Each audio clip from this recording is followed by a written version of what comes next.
आता राजकारणाविषयी विचारत असाल तर राजकारण हे माझ्या घराण्यापासून चालू होतं. माझे वडील स्वतः राजकारणात होते.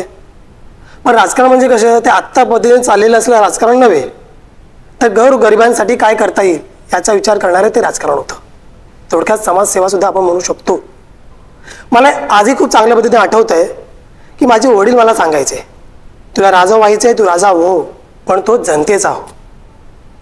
आजही ते विचार मी पुढे घेऊन चालतोय, जनतेसाठी झटतोय. आणि आनंदाची बातमी ही आहे माझ्यासाठी, ही जनता मला तेवढाच साथ देते आणि म्हणूनच मी पुढे जातोय. राजकारणात तसं बघायला गेलं तर मला अनेक चढउतार आले, अनेक संकटांना सामोरं जावं लागलं. बऱ्याच गोष्टी घरात सुद्धा घडल्यात गेल्या, पण मी त्याच्यावर मात करत आज इथपर्यंत पोहोचलो. जनतेची साथ मिळाली म्हणूनच पोहोचलो अर्थातच, आणि ती साथ पुढेही मला मिळेल आणि मला आणखी जनतेसाठी काम करता येईल याची मी आशा बाळगतो आणि मला ती मिळणारच आहे. इथे राजकारणात आता निवडून आल्यानंतर सुद्धा, निवडून आलो नव्हतो त्यावेळी सुद्धा जनता माझ्यासोबत होती, आहे आणि राहील याची मला खात्री आहे. आज मी पाहतोय की अहेरी गावात पाण्याची सोय, शिक्षण, औषध या गोष्टींची सुविधा नाही आहे. ज्या सुविधा मुंबई दिल्लीत मिळतात, हॉस्पिटल म्हणा, शिक्षण म्हणा, एअरपोर्ट म्हणा, ह्या सगळ्या गोष्टी आज मला अहेरीत इथे आणायचे आहेत, जेणेकरून माझ्या इथल्या आदिवासी बंधूंना त्यांना औषधोपचारासाठी मुंबईत किंवा दिल्लीत पळता कामा नये. त्यांना इथून मुंबईत जाता आलं पाहिजे. ही सोय मला त्यांच्यासाठी करायची आहे. त्यांच्यासाठी जे करता येईल ते सगळंच करायचं आहे. त्यांना रोजगार उपलब्ध करून द्यायचा आहे आणि यासाठी मी पूर्ण प्रयत्न मी करणारच आहे.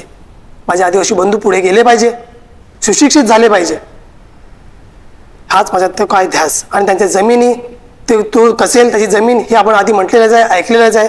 तोच प्रकार आणि तो सुरुवातीलाच मी म्हटलं आहे की मावा नाटे मावा राज्यम, तेही मी आजही म्हणेन की मावा नाटे मावा राज्यम. आणि अहेरी गावातील प्रत्येक आदिवासींसाठी माझ्यासाठी एकच ध्येय असेल, ते म्हणजे मावा नाटे मावा राज्यम, ते माझ्या अगदी शेवटच्या श्वासापर्यंत. देखो राजनीति मेरे बाबा के समय होती थी और राजनीति अलग तरीके की होती थी. बाबा हमेशा मुझे कहा करते थे कि बेटा राजकारण करना है, राजनीति करनी है तो लोगों की सेवा के लिए करना, खुद के लिए कभी नहीं करना. बाबा हमेशा मुझे पूछा करते थे कि बेटा तू बड़ा होकर क्या बनेगा. तो मैं एक ही जवाब देता था कि बाबा मुझे राजा बनना है. मुझे आज भी याद है मेरे बाबा मुझे हमेशा कहा करते थे कि बेटा तुझे महलों का राजा नहीं बनना है, तुझे लोगों के दिलों का राजा बनना है. और वो बात आज भी मैं ध्यान में रखकर उसी तरह से काम करता हूँ. राजनीति यानी कि समाज सेवा, पहले दूसरे के बारे में सोचो, बाद में अपने बारे में, और वही राजा कहलाता है. मैं पहले मेरे लोगों के बारे में सोचता हूँ, फिर मेरे बारे में. जो सुविधा दिल्ली में, मुंबई में मिलती है वो आज मैं यहाँ पे मेरे अहेरी गांव में इधर लाना चाहता हूँ. जो एयरपोर्ट दिल्ली में बने हैं, जो मुंबई में एयरपोर्ट बने, वो सभी एयरपोर्ट मैं यहाँ पे लाना चाहता हूँ. मेरे यहाँ के आदिवासी लोग हैं, उन्हें दवा पानी हॉस्पिटल के लिए कहीं मुंबई या दिल्ली ना जाना पड़े. यहाँ से मुंबई जाना हो या फिर दिल्ली जाना हो तो आसानी से जा सके, ऐसे उनकी सुविधा यहाँ पे मेरे को उपलब्ध करके देनी है.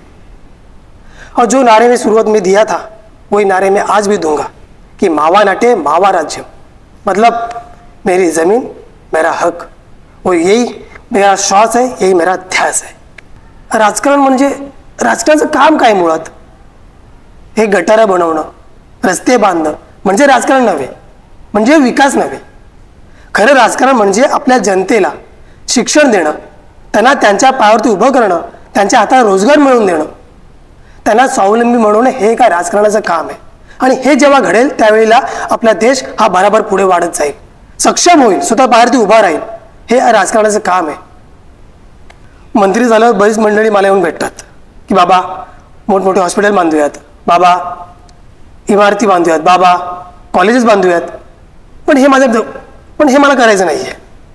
माझ्या डोक्यात एकच आहे, माझा ध्यास एकच आहे, तो म्हणजे माझ्या आदिवासी बंधूंसाठी, माझ्या आदिवासी लोकांसाठी एक अनुदानित आश्रमशाळा बांधायच्या, जेणेकरून त्यांना शिक्षण घेता येईल, त्यांना सक्षम बनवता येईल, स्वतःच्या पायावरती उभे राहतील आणि माझा आदिवासी बंधू आज कुणाचे मागे न राहता त्यांच्या पुढेही चालेल, खांद्याला खांदा लावून काम करेल. आणि हेच काय तो माझा ध्यास आहे. आणि त्यासाठी मी पूर्णपणे प्रयत्न करतोय आणि करत राहीन शेवटच्या श्वासापर्यंत. हम शुरू से ही कह रहे, जल जमीन जंगल ये हमारा है. और मैं निश्चित तौर पे कहना चाहता हूं, भविष्य में इस प्रकृति का राजा मेरा आदिवासी भाई होगा.